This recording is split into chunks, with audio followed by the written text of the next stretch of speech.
Les troisièmes rencontres Africa 2018 viennent de s'ouvrir ce matin à Paris. Ce sont plus de 2000 décideurs de France et d'Afrique qui se sont déplacés. 12 pays africains étaient représentés.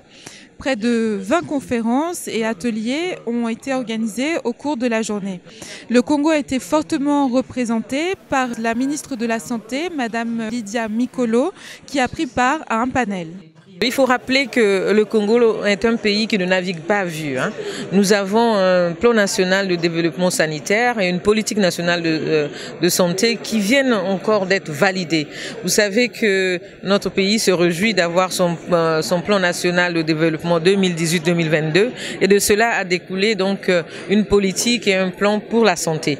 Et nous venons donc justement informer nos partenaires que le Congo a ses priorités.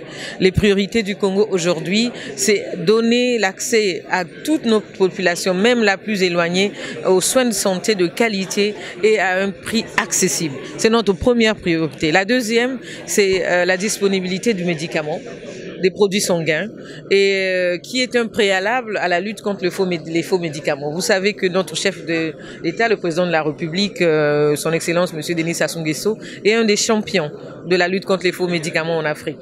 Donc nous avons dans nos priorités aussi ce cheval de bataille. Ensuite, comme la plupart des pays, la santé de la mère et de l'enfant, parce que l'enfant c'est l'avenir, et quand il y a une amélioration des indicateurs en santé de la mère et de l'enfant, ça tire automatiquement vers le haut l'amélioration des indicateurs de santé en général pour un pays.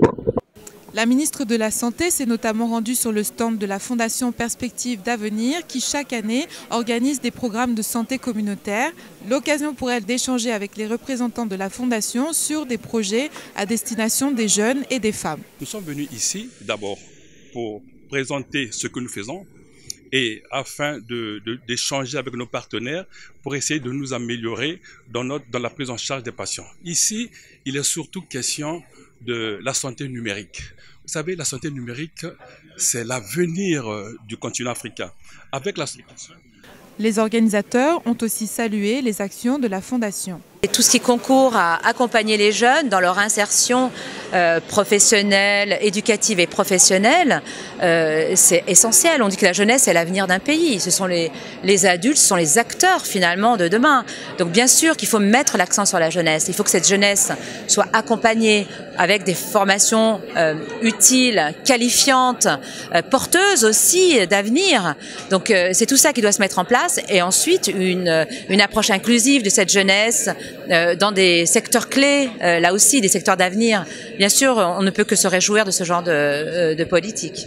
La santé en Afrique est aussi un enjeu pour les chefs d'entreprise. L'absentéisme lié aux maladies des salariés engendre de nombreux coûts cachés pour les entrepreneurs.